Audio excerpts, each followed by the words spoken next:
رسول پاک علیہ السلام نے اس بدبخت کے منہ پر تھوک دیا. وہ کہتا ہے جیسے ہی حضور نے اس پر تھوکا اس کا چہرہ بدجنور کے جیسا ہو گیا. وہ سمجھا کہ شاید یہ بات رات خواب کی تھی, خواب ختم ہوا. میں خواب سے اٹھا تو ہڑبڑانے لگا, ہیبت ہوئی. میں جا کے آئینے کے سامنے ٹھہرا تو میں نے اپنا چہرہ بدجنور کا پایا. اللہ اکبر. علی اور علی کے بچوں کے گستاخ کا انجام یہ ہے.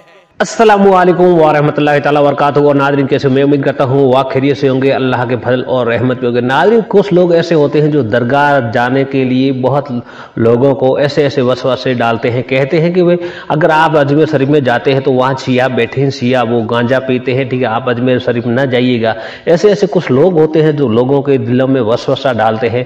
علامہ احمد نقشبندی صاحب نے اس پر بہت اچھی بیٹنگ کی ہے. آپ سنیے گا, اتنی اچھی بیٹنگ کی ہے اور منہ توڑ کر کے جواب دیا ہے, ٹھیک ہے.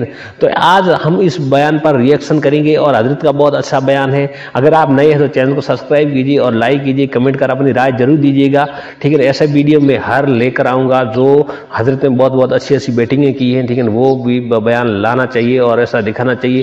کیوں بہت ساری چیزیں ایسی سامنے ہوتی ہیں یا چھپ کر ہوتی ہیں, بہت سارے لوگوں کو وسوسہ ڈالتے ہیں اور وسوسہ کے ڈالنے سے لوگ کیا ہیں رک جاتے ہیں. تو اس پر کیا جواب دیا ہے سنیرا آپ. اگر آپ اور ہم یہ بیان سنتے ہیں اس کے بعد پتہ چلتا ہے کیا ہوتا ہے, اس کے بعد کیا ریئیکشن آتا ہے وہ بھی دیں گے ہم کو آپ کو.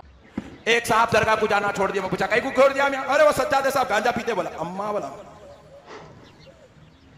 میں بولا سجادے صاحب گانجا پیے تو درگاہ چھوڑ دیا, تیرا سسرا شراب پیا تو اس کی بیٹی کو چھوڑ دیتا. بالکل کیسا ہے یہ سٹروکس؟ صرف اپن کھیل سکتے ہیں, یہاں سے لے کے سعودی عرب تک اثر ہوتا ہے اس کا. بالکل نہیں, کئی پٹے بول رہے ہیں شیخ لیڈیز نہیں تھے, لیڈیز درگاہ میں خالی عورتیں رہتے, بے حیائی نہیں تھی. ایسا پھر تیرے شادیوں میں کیا پورے برقع پہن لے کے نوز پیسہ ڈال لے کے بیٹھتے, کالج میں کیا پورے ایک دم حورنین آتے. کالج میں بے حیائی ہو رہی مگر کالج نہیں چھوڑ رہا, شادیوں میں بے حیائی ہو رہی مگر شادی جواب فنی حساب سے دیا ہے. ہاں نہیں, خاندانوں میں بے حیائی چل رہی مگر کبھی خاندان چھوڑ کے نہیں گیا. مارکیٹ میں بے حیائی ہو رہی مگر کبھی مارکیٹ جانا نہیں چھوڑا. سب جگہ بے حیائی ہوئی, برداشت کر لیا. درگاہ کو درگاہ میں نہیں جاتے. یہ بے حیائی آڑ ہے, حقیقت میں اللہ نے تیرے دل پر گمراہی کی مہر لگا دی ہے. اللہ تجھے جہنمی بنانا چاہتا ہے, اسی لیے کسی نہ کسی چیز کو بہانہ بنا کر مولا تجھے اپنے ولیوں سے دور کر رہا ہے. اللہ کے واسطے نوجوانوں گستاخ مت بنو. یزید ہو کر, تابعی ہو کر, صحابی کا بیٹا ہو کر گستاخی کی وجہ سے جنتی نہیں ہو سکا. ہم لوگ تو گنہگار ہے, خطا کار ہے. 14ویں صدی میں ہمارے سے نیچے کوئی ہائچ نہیں, ہم ہی سب سے لاسٹ ہے. ہم سے نیچے کوئی کم مرتبے والا ہے, ہمارے نیچے یوں جھک جھک کے دیکھے کوئی مرتبہ, ہم ہی سب سے چھوٹے مرتبے والے. ہمارے نیچے خون دیکھے تو کون ہے؟ کتا ہے, بلی ہے, خرگوش ہے. ان لوگ ہمارے سے چھوٹے مرتبے والے. ہم ہمارے اوپر کی تھے, ہم ہمارے سے بڑے مرتبے والے کون؟ ہمارے علماء.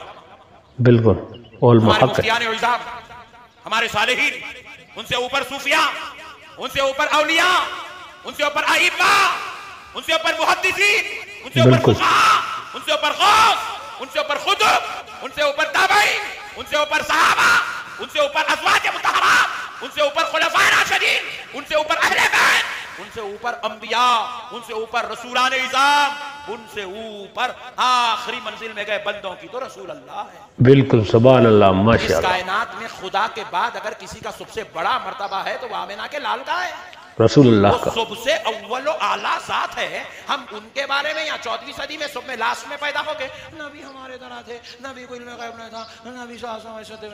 ایسے گستاخیاں کریں گے تو جنت میں جائیں گے. بولو بھائی, آپ کا بیٹا, آپ کا بھائی, اب تو خیر آپ لوگ کہاں ہیں بیٹے بھی جلدی, تم نہ خود بیٹے نہیں. آپ اگر آپ کے والدہ کو مہینے کو 50,000 آج کے زمانے کے حساب سے بہت بڑی انکم ہے نوجوان کے لیے. ہر مہینہ لا رہا امی ابا کو 50,000 دے رہا نظر. پھر اس کے بعد امی بات کرے, چپ بیٹھو, 50,000 دے دیا, منہ نہیں کھولنا, خاموش. اماں کو بابا کو ڈرا کے رکھا, 50,000 دے رہا, اللہ 50,000 دے رہا, نہ باپ کی عزت کر رہا, نہ ماں کی عزت کر رہا, نہ باپ کا ادب کر رہا, نہ ماں کا ادب کر رہا. پھر دینے کو 50,000 دے رہا. ماموں کیا بولیں گے؟ غلیظ اولاد ہے بولے ہمارے بھائی کی, بہن کی, نافرمان پٹا پیدا ہو. 50,000 دے رہا ہوں, رکھ تیرے منہ پہ نالا ہے.